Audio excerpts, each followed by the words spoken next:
औज़ुबिल्लाहिमिनश्शैतानिर्रजीम बिस्मिल्लाहिर्रहमानिर्रहीम अस्सलाम वालेकुम वरहमतुल्लाहि वबरकातुहू। वज़ाइफ विद रुबीना। उम्मीद करती हूँ कि आप लोग खैर खैरियत से होंगे और मेरी दुआ कि अल्लाह मुबारक ताला आपको हमेशा खुश रखे। आज आप लोगों के लिए जो वजीफा लेकर आई हूँ वो बहुत ही पावरफुल और मुजर्रब वजीफा है। ये एक नबवी और कुरानी वजीफा है। काला जरकान हो या फिर पीला जरकान हो, हर किस्म के जरकान को खत्म करने का बहुत ही पावरफुल वजीफा है। दिल में बहुत ज्यादा घबराहट का होना, हाथों की हथेलियों में जलन होना यानी कि साड़ पड़ना, सेक निकलना, पाँव की तलियों में सेक निकलना, पाँव का जलना, ये काले जरकान की निशानी है। जब इंसान के जिस्म में गर्मी की हीट ज्यादा हो जाती है, इंसान के जिस्म में तपश ज्यादा हो जाती है, गर्मी ज्यादा हो जाती है, तो इंसान का जो लबलबा होता है वो सिकुड़ जाता है यानी कि इकट्ठा हो जाता है, कमजोर हो जाता है गर्मी की वजह से। इसलिए आपको काला जरकान हो जाता है। ज्यादा चिकनाई वाली अशिया या फिर तली हुई चीजें खाने से भी इंसान को जरकान की शिकायत हो जाती है। मसालेदार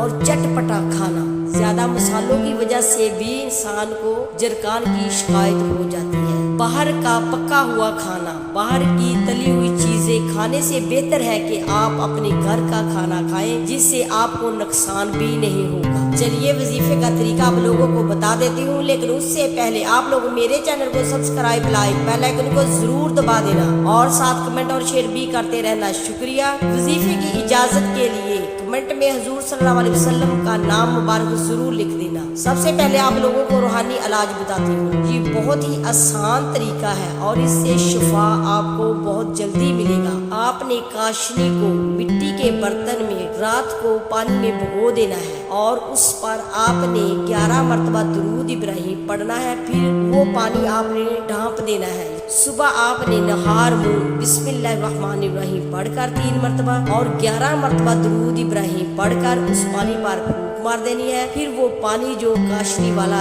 आपने पी लेना है। इसी तरह आप ये अमल करते रहे और पानी पीते रहे। इंशाअल्लाह मुबारक ताला मेरा यकीन है कि इस अमल से आपको हमेशा के लिए हर किस्म के जरकान से निजात मिलेगी। और वजीफे का तरीका ये है कि आपने सुबह फजर की नमाज के बाद और ईशा की नमाज के बाद, इन दोनों नमाजों के साथ आपने ये अमल करना है। सुबह फजर की नमाज के बाद आपने 3 मरतबा दुरूद इब्राहिम पढ़ना है और एक तस्बीह पहले कलमे ला इलाहा इल्लल्लाह मुहम्मदुर रसूलुल्लाह, एक दाने पर पूरा कलमा आपने पहला पढ़ना है। इसी तरह आपने एक तस्बीह मुकम्मल करनी है और फिर 3 मरतबा दुरूद इब्राहिम पढ़ना है। आपने अपने सीने पर 3 फूंक मार लेनी है। ये अमल आपने सुबह शाम करना है। अगर आप सुबह शाम ये अमल नहीं कर सकते, आपके पास टाइम नहीं है, तो आप ऐसे भी कर सकते हैं कि आपने एक तस्बीह सुबह पहले कलमे की मुकम्मल करनी है और उसके बाद हाथ उठाकर रो रो कर और गिड़गिड़ा कर दुआ मांगनी है। दुआ में हुजूर सल्लल्लाहु अलैहि वसल्लम का सदका वसीला जरूर मांगे। इंशाअल्लाह मुबारक ताला मेरा यकीन है कि